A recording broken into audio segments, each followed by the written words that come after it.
As a life science leader, your job is to make high-stakes decisions, often with incomplete data, tight budgets, and mounting pressure from investors, regulators, and payers.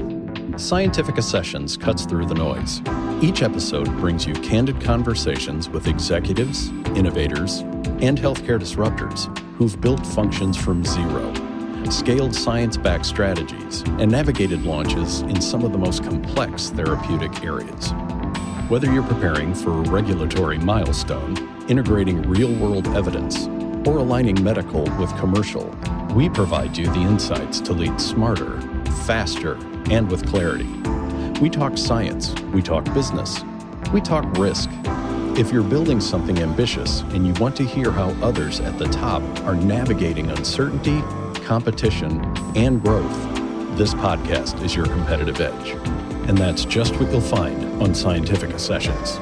So press play. Let's get to work. Thank you for joining us here on Scientific Accessions. We're excited to have with us today Drew Schiller. He's the co-founder and CEO of Validic, a leading digital health platform connecting personal health data from wearables, in-home devices, and mobile apps to healthcare companies, systems, and providers. Under his leadership, Validic has powered scalable remote patient monitoring and real-world data strategies for some of the largest healthcare organizations in the world. I'm excited to have Drew on the show with me for two reasons. One, he is an expert in sharing and how patient-generated health data can be used. Two, he's also a friend, and I coached his son's soccer team, so it was really awesome for us to connect here professionally as well as personally. Thanks for joining today, Drew. Absolutely. Thrilled to be here. So, your bailiwick is patient-generated health data. You've built a company that has really found a way to amalgamate data from several different sources. Today, I'd love to talk with you about kind of that real-world evidence generation and how early, mid-stage, or even late-stage companies can use that data. First question would be for me, what is real-world data in the context of early-stage companies in your experience? Yeah, absolutely. So again, really excited to be here. Thanks so much. And I think the first thing to think about when we think about real-world data is just how far advanced the industry has become over the last 10 or 15 years. So when we started working on the concept of Validic, we launched the market in 2013. At the time, early devices that people started using it were Fitbits. If you remember Nike Fuel Band, the Jawbone, a lot of devices, Map My Fitness, devices and apps that are really not necessarily even much of a thing anymore. But they were capturing people's imagination. And what we saw when we launched the company was, hey, there is going to be a future where these apps and devices that people are sort of toying with now will become really important for healthcare. And so we launched Validic as a bet on the future of personal health data and the importance of that, understanding that choosing any one device to connect to was a big risk because of those, first three devices I mentioned, the Fitbit, the Jawbone, and the Nike Fuel Band, two of them didn't survive past 2015 timeframe. And, Fitbit has had a glorious rise, and then they were ultimately acquired by Google, and now they've changed the way you can even access data from that, right? So people have had to build to the Fitbit API multiple times. And so in the context of early stage companies, I'll take that question in two ways. First is, if you're an early stage company that is looking to build one of these devices, I think that it's really important to think about the landscape and think about commercialization, because a lot of the challenges I've seen amazing sensor technology, I've seen really interesting algorithms, but they haven't nailed the go-to-market, and they've kind of fallen flat because of that. I've seen some really, really interesting device concepts over the years. One that pops into my head for some random reason is a glucose monitor that delivered the data from the device via an audio signal. So there's Bluetooth connectivity and all that. And they were like, that's too tricky. So they actually had an inaudible, not audible by humans, signal that could be picked up by your phone to transmit the readings. And I'm like, that is a really clever concept. And, a lot of engineering obviously went into that. It's such a unique solution, but it had no market because it turns out like Bluetooth device connectivity is pretty good. And it's pretty cheap and pretty ubiquitous. And so, I think that there's a lot of times something that's maybe nifty or unique or something that doesn't quite capture the market. And if we look at companies like Aura or Whoop or Dexcom, these are organizations that have done a fantastic job at commercializing and really getting their device into the hands of consumers in a unique way. In terms of early stage healthcare companies or life sciences companies, the thing that I often think about when I talk to these organizations is where do you want to spend your time? And do you want to spend your time connecting to each one of these devices sort of one-off? Or do you want to spend your time building the unique things that are going to set your application apart? And so when I talk with early stage CEOs, I say, listen, for every device you connect with, that's going to be anywhere from 6 to 8, maybe 12 weeks of work of doing the development, doing the testing, really ensuring that that's a hardened solution.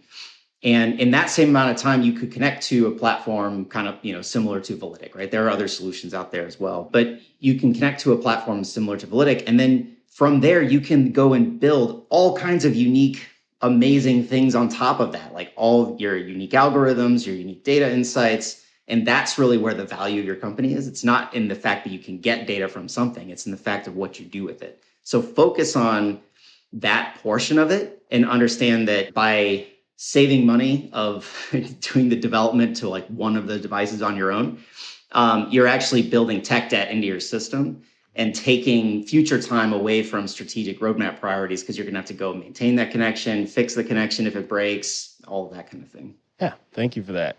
First off, sad to say that I've had all of those devices. So I had a Nike Fuel Band. I had a Jawbone.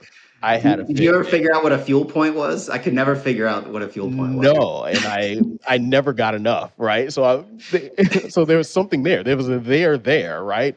Inducing me to exercise, which is at the end of the day what all of these seem to do. They've transitioned from just being a novelty that you wear on your wrist or wherever you wear it to giving you information that's usable for you, first off.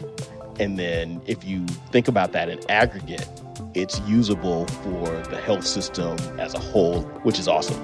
I'm going to go find my Fuel Band. I'm sure I have it somewhere, and I'm going to put a picture of it up.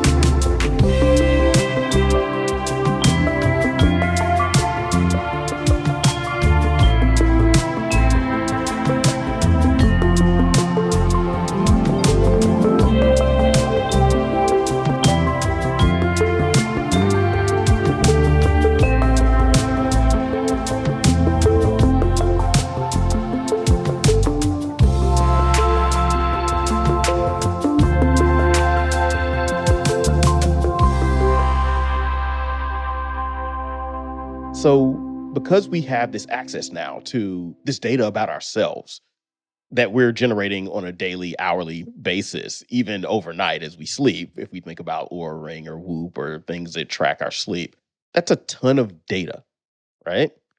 Data is nothing without some type of translation or some type of shift into insights that make it into evidence. How do we fit this patient-generated data into our current evidence ecosystem, which includes like really structured clinical trials and investigator-initiated studies and research? How do we marry those two? Yeah. So first of all, you're totally right. There's more and more data that matters coming from these devices all the time. And I think a great example is sleep data, which 10 years ago was something that was just starting to be interesting and now is actually pretty clinically relevant. There's a lot of, maybe it's not enough for a clinical sleep study, but there are wearable devices that are looking at even telling if somebody has sleep apnea. It's really, really impressive.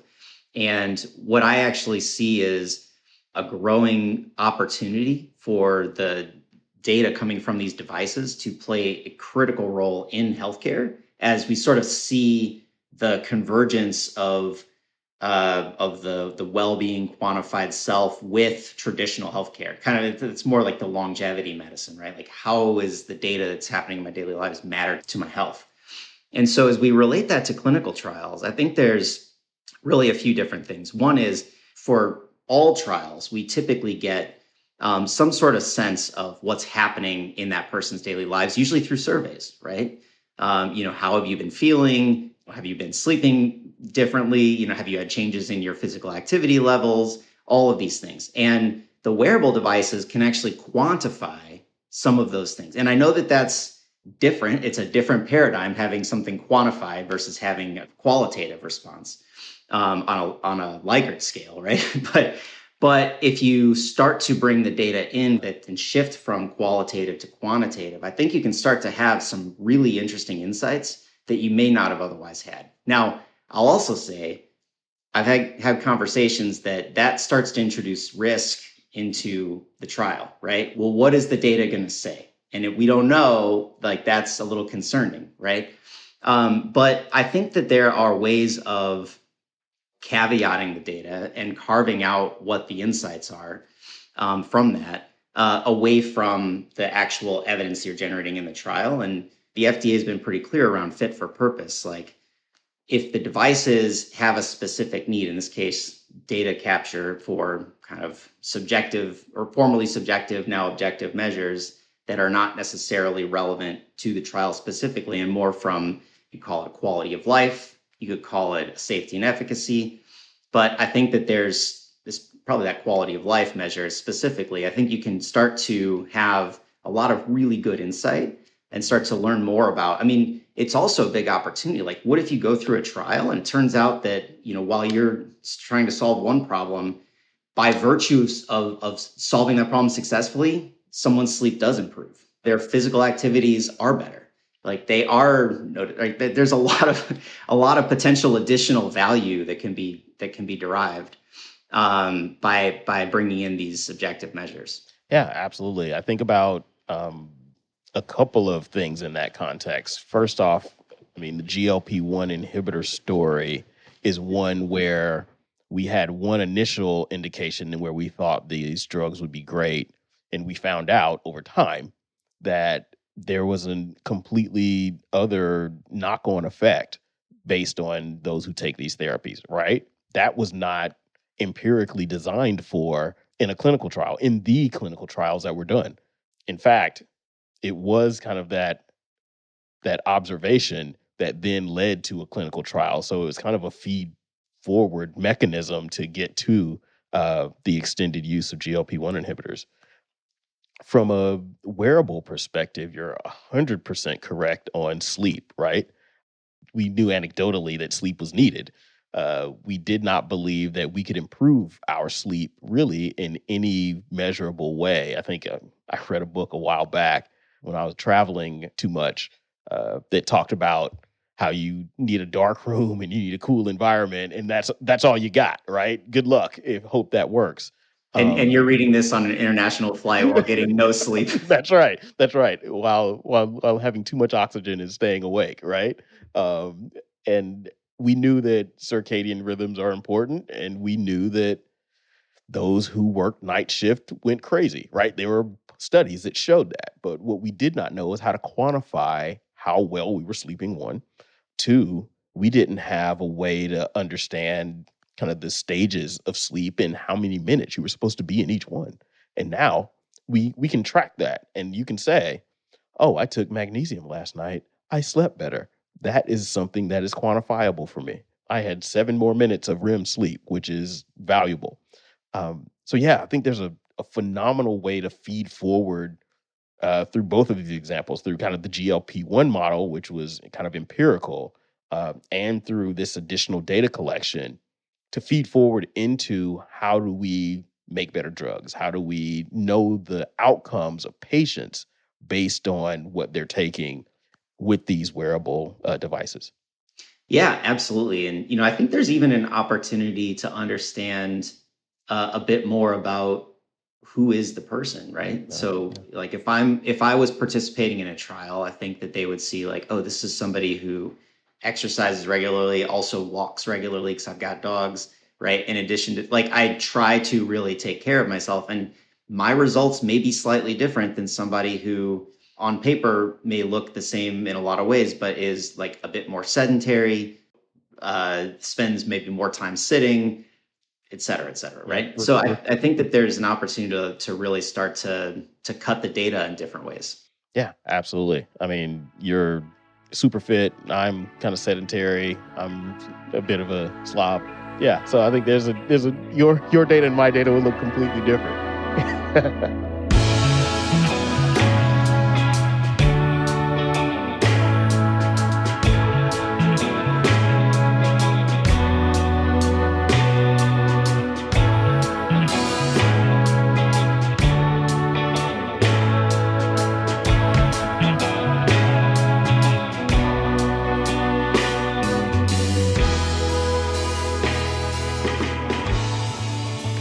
So, yeah, I think there's a lot of opportunity, to your point, though, around how we can understand the whole self, right? And know that you're creating a small digital version of yourself with the data that you're collecting on your Apple Watch or your Whoop strap or your Oura Ring or whatever wearable that you're using.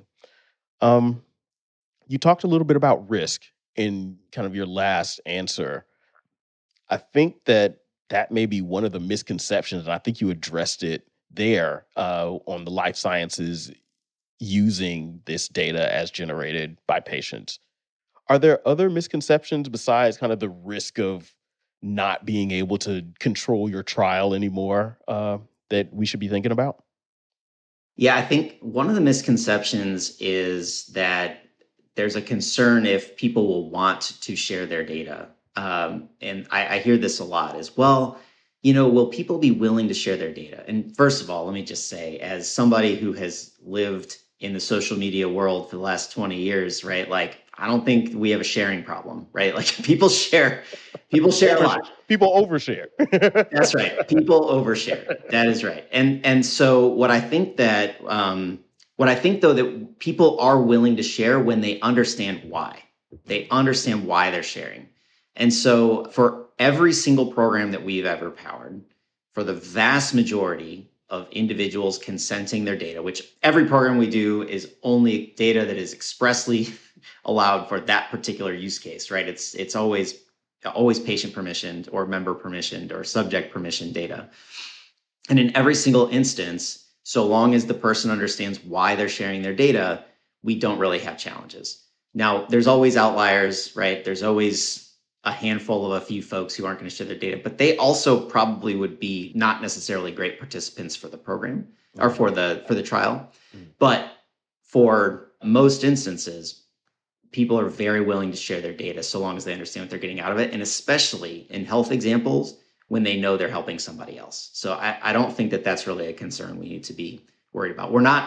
They're not sharing financial data. They're not sharing any of their personal identifiable data like social security numbers, right? It's, de-identified sleep data, de-identified blood pressure values. They're usually fine with it. Yeah.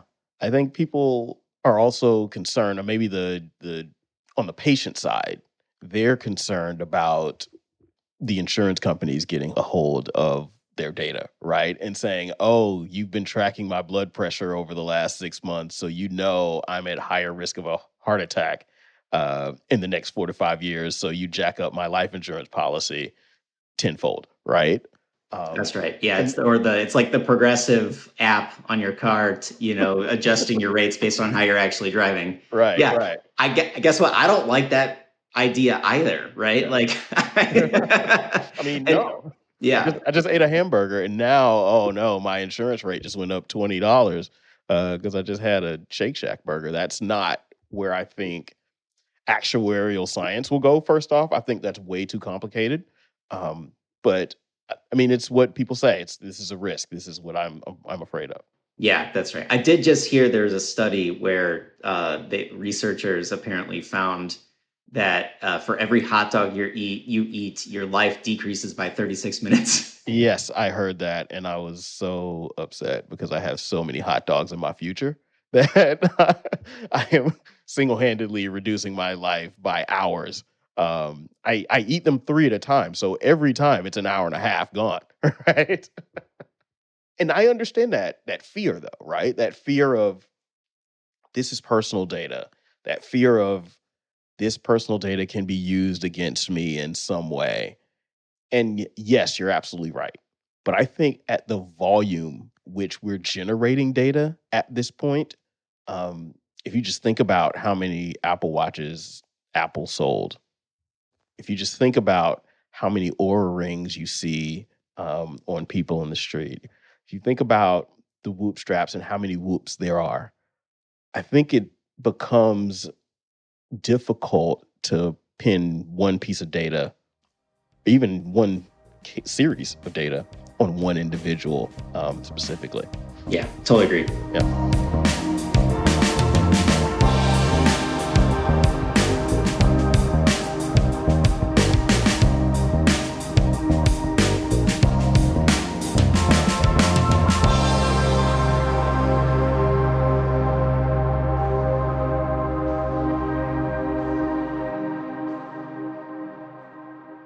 So we've talked about some of the misconceptions, some of the risk from the life sciences side. We've talked about the risk potentially, or the big one, from the patient side. And hopefully we dispel those, or at least given you food for thought on how you should consider those. Let's maybe talk about how this data could be used strategically by a pharmaceutical or a diagnostic company or life sciences company in general.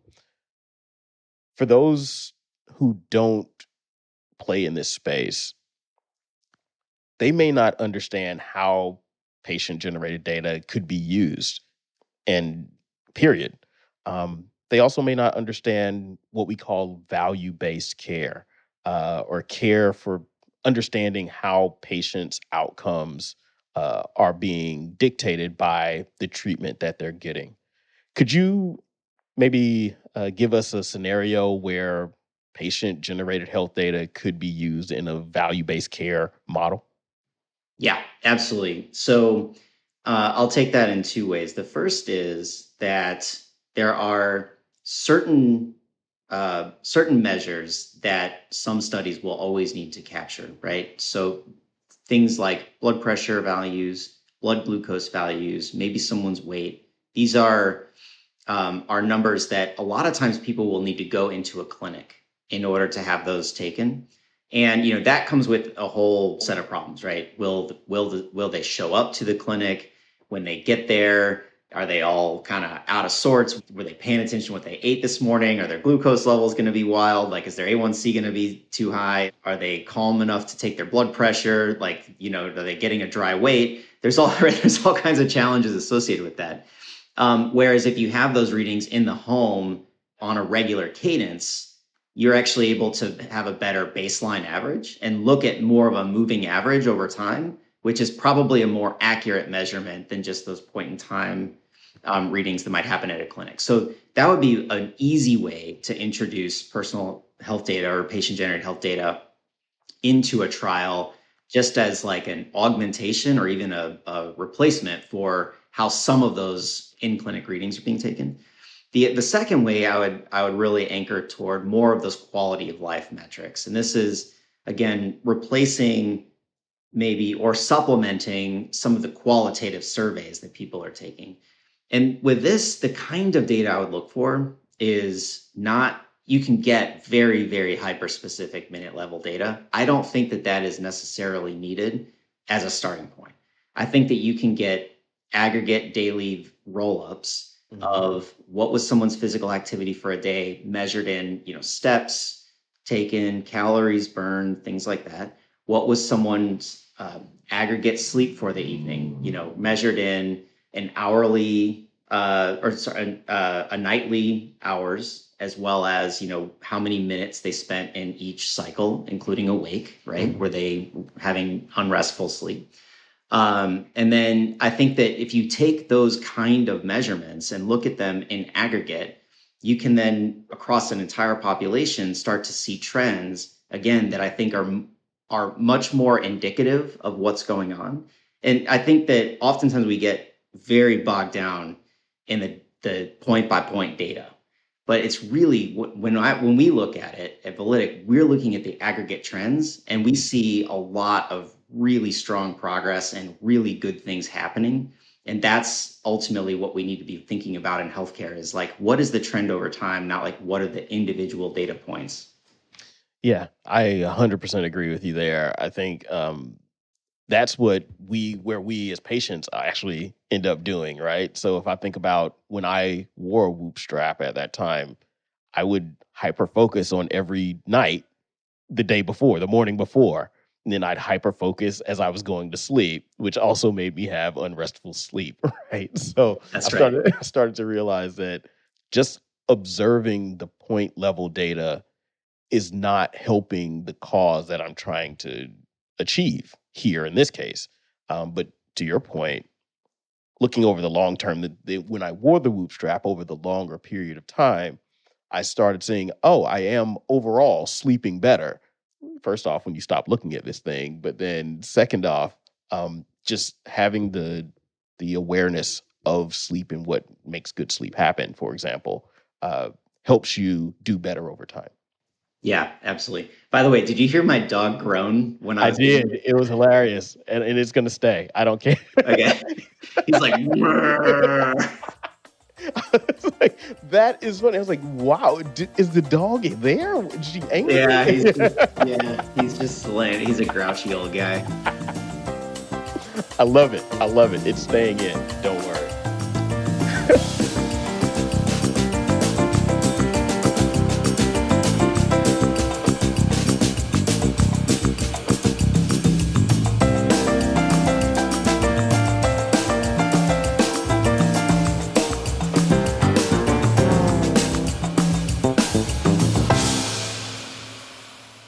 Yeah, so a lot of what we do and what you do is collect data in aggregate over time and help companies understand how that data can be useful for their patients or for those who are on the health plan, et cetera. Can you walk us through a real world example of how this data has helped support kind of long-term patient outcomes in your experience? Yeah, absolutely. We've seen it across a number of programs. One really specific example I'll share is a personal story, not my story, but of a gentleman named Steve Van, and I have permission to share his story. Steve had uncontrolled diabetes for over a decade, and he was really sick. Like he actually had to quit his full-time job because he felt so bad. He had no energy. And he was really trying to follow his doctor's orders. Like he was so sick, he would do anything, right? And so he was taking his glucose levels. You know, his doctor said, you got to eat healthier, you got to exercise more. He's trying to walk, but he's just so tired, nothing's working. So he went to his doctor for one of his quarterly checkups. He had a printout of his blood glucose readings. You know, he showed up, they took his A1C, and he handed the doctors his glucose readings printouts. And the doctor's like, I don't know what to do with this, Steve, but whatever you're doing is not working. You got to try harder. And Steve was like, man, I am done. Like, this is not helpful. I just feel worse. And now you're kicking me when I'm down. So he went to another healthcare provider, and it happened to be one where Validic was working with this organization to bring personal health data into the EHR clinical workflow. And so Steve showed up, he talks to the doctor, right there, first day, they connect up his glucose meter to an app on his phone that'll feed the EHR. And he's like, right there, man, thank you. Like I know I'm going to be seen. And so the next visit, you know, he shows up and the nurse looks at his data and says, hey, we can tell you've been tracking really well, but something's going on between 8 and 9 at night because your glucose levels are higher than elsewhere. Like, what's going on? And Steve's like, oh man, nothing, you know, we're not doing anything. I'm like, you know, after dinner, my wife and my kids are hanging out, we're watching Netflix, and the nurse is like, well, are you eating anything? He's like, no. I mean, well, I'm popcorn, but that's free food. It's like, you know, it's from Costco. It's like no butter, no salt, you know, it's fat-free, like it's a free food. And she's like, I don't know if that's good for you. you might try cutting that out and see what happens. So he cut that out. Within 30 days, his A1C dropped by half a point. And it was the first time he'd ever had a behavioral change that he was able to do that significantly impacted his health. And the lesson there for him was when the doctor was saying eat healthier, like he thought he was. Like if you look at those bags of popcorn, like it's like, calories zero, this zero, like everything is zero. Like how is that anything? It's like I'm eating air. Yeah. But it was metabolizing for him in a way that was really bad for his A1C. And so that led to an ongoing series of behavior changes over years in coordination with his clinicians, where, every time you go in, he had the numbers, he knew they had the numbers, and they would talk about like, okay, so what's going on here? Like I've taken a note of everything I'm doing. And over the course of a couple of years, he completely transformed his life. He started loving life again. He lost 50 pounds. His A1C is now below 6. He's organic gardening. He swims every day. I mean, he has completely transformed everything. And it's because of the data. It is because the data allowed for him to understand, with his partnership with his clinicians, for him to understand what was actually happening in his body. And that's the kind of personalization you can have with this type of data that you can't get without. Like there's no other way to have that type of transformation for somebody with a condition like that, absent the valuable data. That is an awesome story. Thank you, Steve, for allowing Drew to share it with us. I think that's where I see the transformational power of data when used appropriately and interpreted correctly. Let me just be clear there. That it can literally change your life if you're paying attention to it. There's nothing else to be said about that story. That is 100% a sales pitch for why you should be tracking as much as you can. It's really interesting. I'll also say there's been talk recently about this administration. They're bringing back a new fitness council, right? When we were kids, I don't know if you remember this, like Arnold Schwarzenegger was on the presidential fitness council, right? And we had the presidential physical fitness test. Yep. And when I remember what I remember about the presidential physical fitness test, but beside the fact that the sit and reach was always the hardest thing. Listen, flexible hamstrings are important, and I agree. Right. I agree that should be a presidential decree. That's right. Yeah. And so, but what I remember about that is that for me, I was athletic. That was like the test was easy, right? I had friends who were not athletic, and all it sort of showed them was like, hey, you're kind of not athletic, right? Which is not really the point. And so, I've been actually thinking a lot about if they were to bring back a presidential physical fitness test, like how could they do it differently? Mm-hmm. And what I was thinking is, and it doesn't have to necessarily even use the data that we're talking about here. I think you could do it in a more simpler way, but I think data is a part of it, which is let's baseline the students first. And then we work on things over a period of, 6 weeks or something. And then we take the test again and we see improvement. And my hope would be that for everybody, right, even people who aren't athletic, that they would see, oh, hey, if I put in the work, if I put in the effort, I can actually improve. And I think that's the whole journey that we're trying to teach people about with the data, right? Is that, hey, look, the things that you do on a daily basis do matter to your health, and you can improve them if you put the focus in the right areas. 100% agree with that. That the modernization of the presidential physical fitness test that's a genius idea. I agree that putting a Fitbit on everyone, and that doesn't cost anything, and saying, all right, for the next year, guys, you're going to wear this Fitbit, or you get a Fitbit, and now we can say, yes, your hamstrings are flexible because you can sit and reach to 28 inches. That's great. But also, we know that your heart rate is decreased by 4 beats per minute, which is a huge deal, right? Or you've lost 7 pounds because now you're cognizant of your exercise and making sure that Apple is telling you to go and exercise, and you're taking advantage of that. I love that as an idea. Let's proselytize that. I can't wait. Totally. Yeah. I think that it's that initiation, and I think people are challenged in that. It's just initiation of using their own data and then knowing what to do next. That translation is where the challenge is, at least from a personal perspective. Those of you like you and I who are super interested and super into their own data in various different ways are inclined to do so. And to your point, those who may not be quite as athletic or have not trained or tracked their data over their life may not be inclined to do so. But I think showing those small wins, showing, look at this, now your heart beats is slightly lower. Now your blood sugar is half what it was. Now you know that popcorn that you're eating at 9 o'clock, though it looks like it does not have any sugar or calories, it is clearly something for you. It helps you change and become a better human being, which I love that. And that's what we are collecting data for anyway.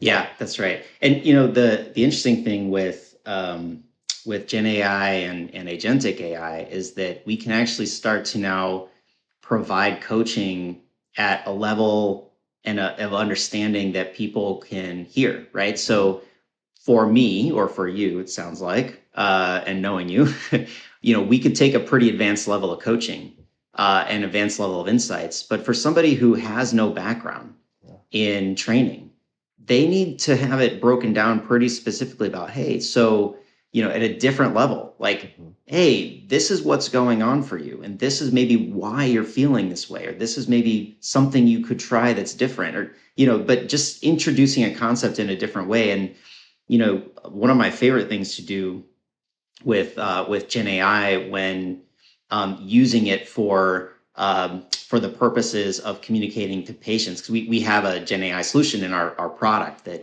that enables you to take the data and then personalize a message back to somebody. And one of my favorite things to do with that is that you can have it output that message, at a 5th grade reading level or an 8th grade reading level, right? And something that people would definitely be able to understand. And I think that makes it so much more approachable for different people, and something that provides a big opportunity around engagement with this data to help people know what the next best action is for themselves. Yeah, that's awesome. And to maybe riff off of that a little bit, I would imagine that if I were a pharmaceutical or diagnostic company that is doing a clinical trial, a full-on, legitimate, randomized control clinical trial that also is collecting this patient-generated data, that you could have an AI that would make suggestions to the patient in real time in the clinical trial that's also quantified, right? So, for example, you may be taking one therapy, and that group could then be segmented based on the information that you give them. And you've got a much more complex, yes, costly, little more, obviously, but you get a really, really good sense on how patient data can be used to help modify what that patient is doing within your trial. Absolutely. I love that example. Yeah, that's great.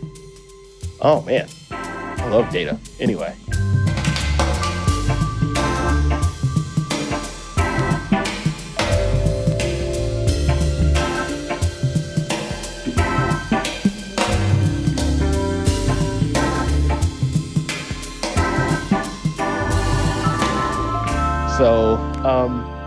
So let's talk about teams within pharmaceutical and diagnostic companies and how they could potentially use this data or help to ingest this data into their operations. Today, very obviously, you don't see a lot of patient-generated data within the context of a clinical trial, but let's imagine, right, what that could look like here.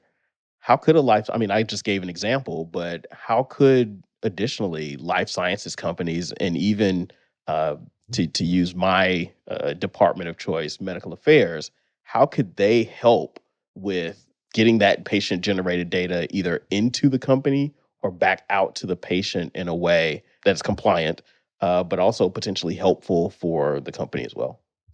Yeah. So, I think I'll go back to the concept of looking at trends and capturing the ongoing data. And, if we think about replacing or supplementing the point in time readings that today are captured at a clinic, which can frankly be very disruptive to somebody's life. And sometimes trial subjects don't show up on time, or sometimes they don't show up at all, or sometimes something comes up because they have a sick kid or whatever the case may be.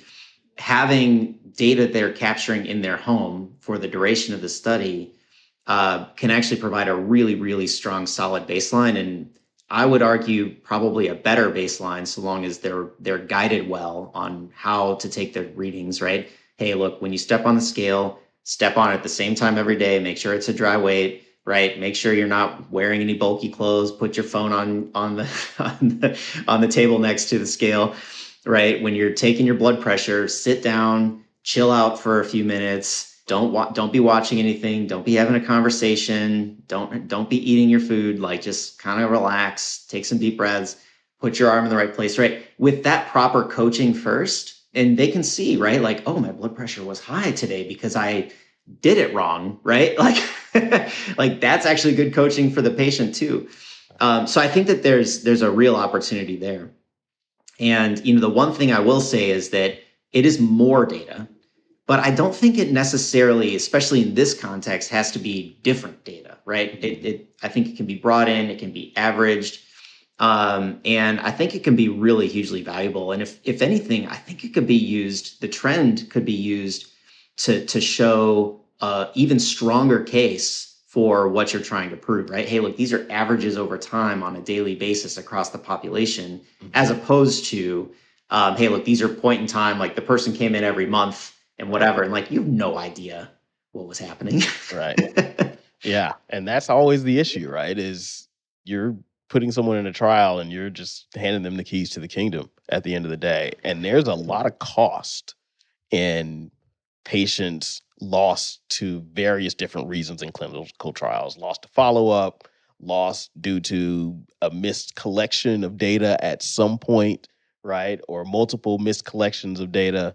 So if we think about this from just a purely cost savings perspective, being able to your point, avoid kind of a clinic visit, but then simultaneously collecting appropriate data that the patient is wearing would save companies potentially millions of dollars and allow for them to transition those into a better place, maybe into a new therapy, right? Yeah, absolutely. I mean, if we think about ePro and how every study uses that now, right? Like, you would be foolish not to do that, right? And there was a time not to distant future when that was like the new thing. Yeah. I think there will be a point in which that will happen with personal health data. It's like, wait, you can't run a trial without following people on a daily basis with the data that they're capturing. Yeah, absolutely. Absolutely. Well, good. So you've done this well. I would love to get your perspective on some recent news here. As you probably well know, the FDA's recent action on Whoop has put a stake in the ground.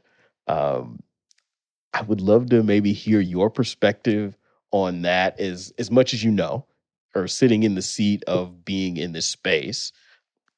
Not that you work for Whoop, nor is he speaking for Whoop, so let me just say that in advance.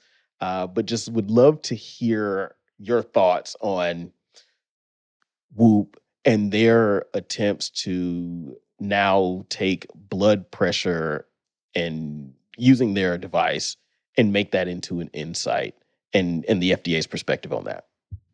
Yeah, so I don't have any inside knowledge here, but I do have a lot of perspective just from being in the industry. And, first of all, I really applaud Whoop for pushing the envelope and for looking at, hey, we are capturing a lot of data. What are the non-intuitive things that we might be able to see because of this? And frankly, I think that Whoop is okay. From my perspective, I think what they're doing is in bounds. Based on the regulations. And the reason I think that is because they were really clear. Now they've removed the feature for now, right? But they were really clear about, hey, so you have to baseline first 3 readings with the data so that we can kind of be tracking what's going on for you. And all they were saying is your blood pressure may be moving in a direction that is concerning. And this is for the purposes of fitness and well-being. It is not a medical diagnosis. Like, this is not something that you should be, they're not providing blood pressure values, right? So like they were really just kind of indicating like, hey, for somebody like Drew and Tabari who are healthy and active and just would love to kind of get some more insights on what's going on, right? I think that was really their ultimate sort of goal and the type of consumer they were trying to reach. I think the FDA's concern, and rightfully so, is, hey, look, like blood pressure is a regulated reading. And in order to do that, like there's a very, very specific path for blood pressure validation. And every company that's ever done anything with blood pressure has gone through that pathway. And so I think they were worried probably about a slippery slope and saying, hey, look, like they are not capturing anything having to do with blood pressure or any type of nothing physical outside of the light sensors, right? That's a slippery slope maybe for them. Like, we need to ensure that, because there are other companies that are trying to get blood pressure readings just with the light sensors, with the PPG. Mm-hmm. And I think their concern, and understandably so, is if we let this slide, that may become a predicate for these other companies that are trying to also provide these blood pressure monitors, and they'll just say it's for life, health and fitness, and then they won't have to go through the FDA. Like, that's kind of what I think was going on. Yeah. And actually we see it with pulse oximeters. So pulse oximeters, most of the ones you buy as a consumer, like retail, $20 on Amazon or whatever, that's actually, if you look at the FDA clearance for that, it's actually for fitness and aviation, right? It's not for medical use, which is why they kind of vary. And that's, by the way, the same with what's the designation you get on your fitness bands and stuff. Yep. But the ones that get like medical grade, like the Massimos and Nonins, which are much more expensive, like those have a really specific, much higher bar that they have to clear. And so I don't know if the FDA will ultimately think about having a lower classification for some blood pressure type of devices. I'm not sure, but I think they definitely wanted to be like, this can't be unregulated. Like, I think that's where they were really putting their foot down.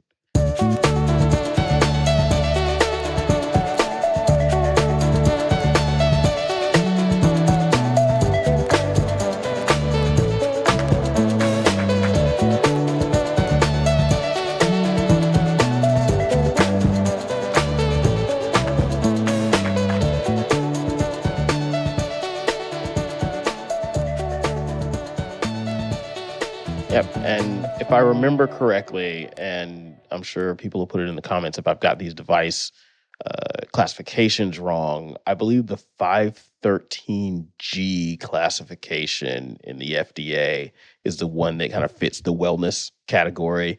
And obviously 510K is a regulated medical device. And so the argument, to your point, is that if you're not a 513G, nor are you a 510K, right, then you can't make any claims based on devices that fit into either of those categories, really, at the end of the day. Yeah, that's right. And please, those who are listening, make sure I got that right. I think it's 513G.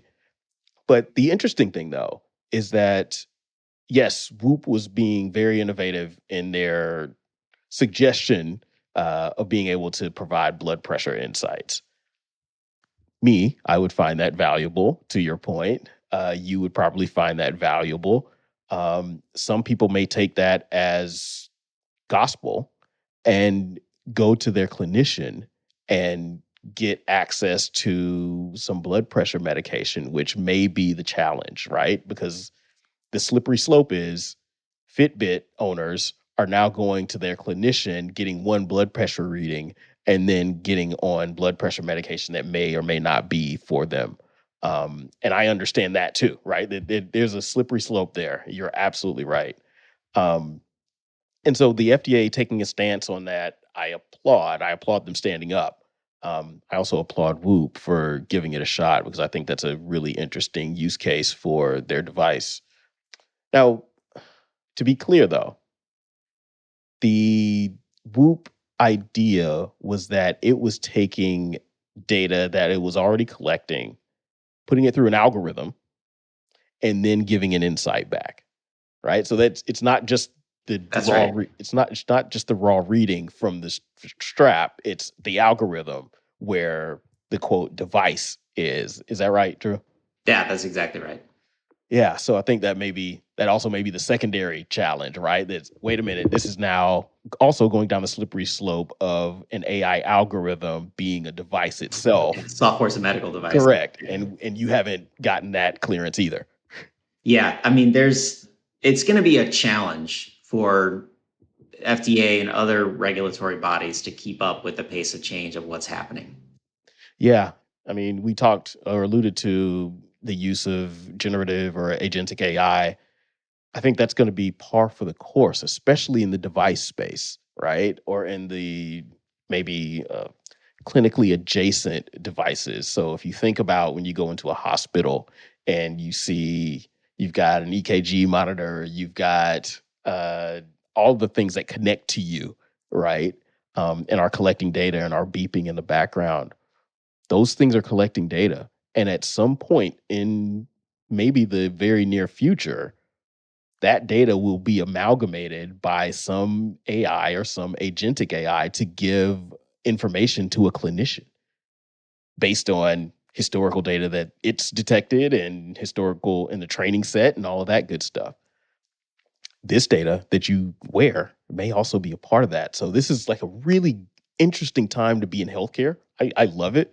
It kind of goes to my Star Trekky wishes to have a detector that just scans you and now it knows everything that's wrong with you and we fix those things one at a time. That'd be amazing. Yeah, we're close. We're close. It's all starting with Whoop straps first, right? And getting clearance for those types of things. Yeah, that's right. It's also interesting. It'll be interesting to watch. I mean, for years I've thought to myself, I wonder why Google doesn't run into any challenges with regulatory, because people ask Dr. Google, right? Like when they leave their healthcare provider, they're frustrated about something, they didn't feel like they didn't get hurt or whatever, so they go and they Google it, right? And then they get their answers on Mayo Clinic, whatever. And now there's like that little generative AI summary at the top that's summarizing what's in all those pages. Yeah. And now you can just go straight to Perplexity or ChatGPT or whatever and ask these questions. Yeah. And like, they're really good responses. I don't know if they're all 100% accurate. I mean, I don't know if, although when I go to my doctor, I can't say that everything's 100% accurate either, right? But they have a medical degree and ChatGPT doesn't. So it's like a fascinating space, and I'm really interested to see how it plays out. Yeah, me too. I wonder things like this all the time, but I wonder what the world looks like for our kids, right? Do they even go to the doctor regularly? Are they all? I don't think so. No, I think I really don't think so. I think that, well, number one, I don't think we have the healthcare workforce for it. Mm-hmm. And so I think that generative AI, or just AI in general, is a necessary component of the future of healthcare, just for the individual consumer, because it's going to be more and more difficult to get appointments. Mm-hmm. I think there will be certain specialties that will always be like, I think parents are going to still take their kids to pediatricians, right? We still need to have, at least for now, vaccinations and all of that, right? We still need to have these things that regular checkups and making sure our children are on the growth chart and all that kind of stuff. But as a, relatively healthy middle-aged person, like outside of like a colonoscopy, which I'm not going to do myself, I can do a lot with virtual care, like a virtual provider or ChatGPT. And that's now. Yeah. 10 years from now, 20 years from now, I think I'm going to feel like I can do most of the things that I need to do with that. And then when I need a diagnosis or a surgery, I have a real problem, like something is broken, then you go to a doctor. But yeah, I think that primary care physicians are already way short staffed. Like we just don't have enough. Yeah. And we don't have enough nurse practitioners to backfill. Like I don't see a way of solving that problem. Like I don't even have a PCP right now. I don't know if you do. I had a PCP. She left the practice. Yep. I got another who I loved her. Yep. I got another PCP before I could schedule with her because she was so backed up. She left the practice. Yep. And then I didn't schedule I got assigned someone else. I didn't even try to schedule. And they called me one day and they were like, do you even want to be seen here anymore? I'm like, I don't think you guys want me there, you know? Yes, I've had that problem too, right? I think we could probably go to the same place. But we're also in an area where people are transient, right? Doctors specifically are transient. But yeah, I don't have a PCP that I know. You know what I mean? Like my dad, he knows his internal medicine guy. He's got a guy, and this is his guy, and he's been his guy for 35, 40 years, right? Like since he lived in the city. So he is the agentic AI for my dad. Like he has the historical knowledge so that when he comes in and says, hey, I need a new statin prescription, he's like, oh yeah, we tried all the other 3. Those were okay. Let's try a new one. He's got that historical knowledge. I don't have a person personally that has historical knowledge of my healthcare, except ChatGPT and maybe my wife. That's it. And that is it's going to be a different world for us. It's a different world for us. So it's going to be a hugely different world for them. You're absolutely right. Yeah, I think so. Mm-hmm.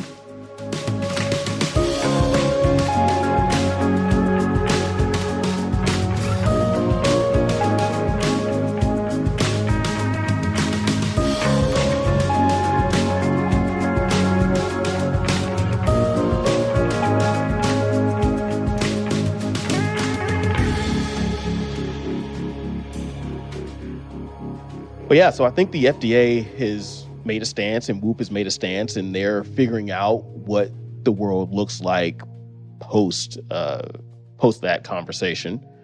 How does this affect current life sciences companies? So that stance, we talked about a number of regulatory pathways that this seems to run afoul of.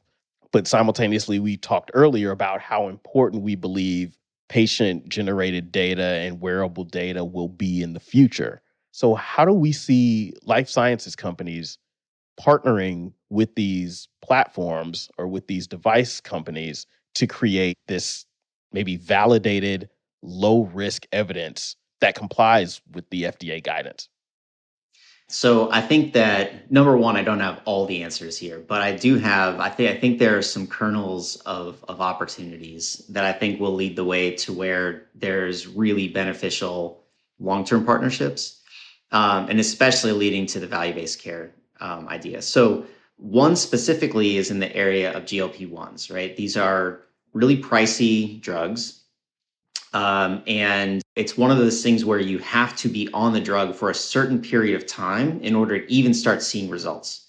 And it's questionable if you come off the drug, if you will continue to see results, right? But health plans, who are the ones who ultimately pay for this, are concerned about, hey, how do we know if someone is a good candidate for this drug? It's sort of like a procedure like bariatric surgery, where before someone can be approved to have bariatric surgery by the plan and by the health system, they first need to actually go through a psychological evaluation to see, like, are they ready for this? Like, can they sign up for what we're doing?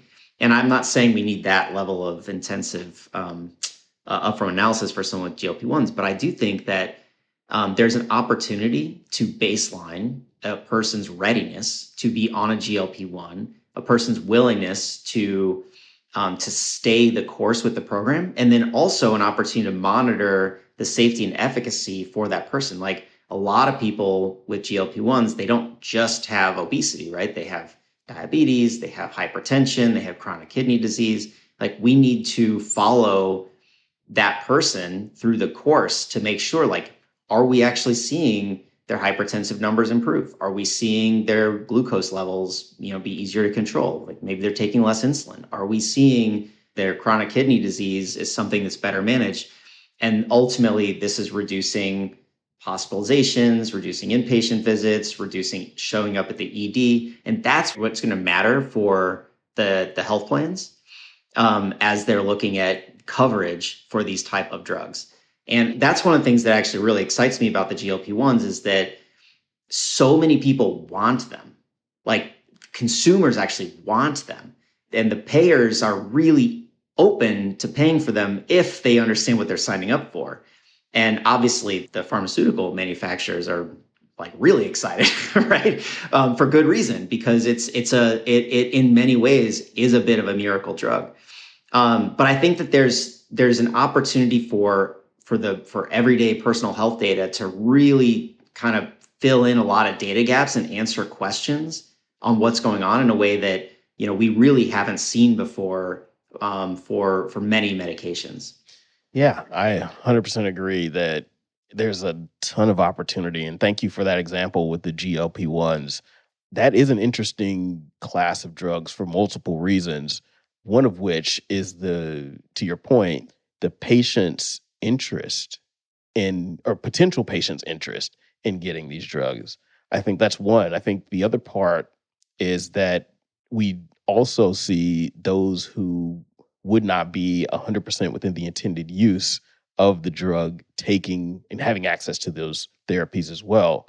And so there may be a difference in how those people are responding, though the outcome looks the same, right? And so I think there's a lot of potential for collecting data from those different patient groups just to see differences in them, and if there's a difference. Yeah, absolutely. I actually have a friend of mine who got on the GLP-1. He had certain comorbidities that the payer signed off on it, and he was a hyper responder. And he dropped, gosh, I don't know, 40 plus pounds in maybe 2 months. I mean, it was just, really fast, dangerously fast. Yeah. And his doctor's like, whoa, like we need to pull, and he's actually kept it off, and he's ate healthy and all of that afterward. But he said it was actually really scary at first because he was like, I don't even know what's happening. Like just sort of like shed the pounds. Yeah. And I think being able that's an opportunity for patient generated data in some way, right? Maybe that person also wears a Dexcom, for example, G2, where they're collecting their blood glucose regularly in real time. So you say, oh, wait, yes, they're losing pounds, but they're also metabolizing sugar at a much more rapid rate than they ever have before, and a dangerous rate, right? For example. Yeah, we don't know the answer, and I just made that up, so that's not real. Just FYI. No, that's right. Yeah, the point is we don't know. Yeah. So there's a huge opportunity there, I think, for a lot of therapies. I'm from the cancer space. I think about patient response to targeted therapies, right? A lot of therapies have a cardiac side effect, and so tracking heart rate, tracking kind of something in the blood potentially on a regular basis can help you understand how this patient is doing with their therapy. I think there are a lot of opportunities like that where wearables are going to be the sensor that we keep around all the time. Yeah, absolutely. And not to mention the fact that, unfortunately, most of the time someone has cancer, they're of the age that they also have another condition, right? And so how is their treatment impacting the other chronic condition that they have? That's right. Or chronic conditions? And I think that's having the data there to understand that, because once you're in oncology treatment, your oncologist is your everything doctor. Yeah. For that period, right? You go to them for everything. That's right. And so I think that there's an opportunity to bring in data to show them more holistically how you're doing. Yeah. Good. Well, this has been an awesome conversation. Thank you, Drew, for joining us here on Scientific Sessions. I want to give you one last kind of closing statement, if you'd like to make one, telling us about where people can connect with you if they'd like to, or connect with Validic, and maybe your last closing statement on patient-generated health data. Yeah, thanks. This has been really fun. Thanks for having me. And you can go to validic.com. We have everything there on the website. You can also reach out to me, just drew@validic.com, or find me on LinkedIn. And when you think about personal health data, what I would really have you think about is how far advanced we've come in the last 10, 15 years in the industry. And even more so, if you look 10 to 15 years out, can you imagine a future where this data isn't even more important to our daily lives? And so that's really what I think about when I think about what's going on right now today. Is every single thing that we're doing in the personal health data space is just building the foundation for better sensors, better insights, more engagement for people to be healthy in their daily lives, and hopefully ultimately help create a better, healthier population. That's really what ultimately I'm here for. Yeah. I'm super excited because I think this is the foundation for what the future is going to look like. And thank you, Drew and Validic, for what you've done to help us get to that future by taking all of the wearable devices and putting their data in one place. I think that's super valuable and is kind of essential in us getting to that future where we've got a human population that is full of nanobots and sharing their data all the time. So thank you for joining us here on Scientific Sessions. We look forward to having more discussions that we share with you. If you'd like, reach out to us here at Chronos Scientifica. My email is tbaker@chronosscientifica.com, Chronos with a K. If you want to check us out on the web, we are at chronosscientifica.com. And of course, feel free to share, like, and subscribe to this podcast. We will talk to you next time. Thank you for listening to Scientifica Sessions, unscripted conversations with those shaping the future of biotech. If you found value in today's discussion, be sure to follow and subscribe on your favorite podcast platform so you never miss an episode. We release regular conversations with leaders across biotech, pharma, and medtech, all aimed with helping you stay ahead of industry trends. And if this resonated with you, please consider sharing it with a colleague or your network, because the more voices we can bring to the table, the stronger our community becomes. So until next time, keep questioning, keep learning, and keep shaping the future of life sciences.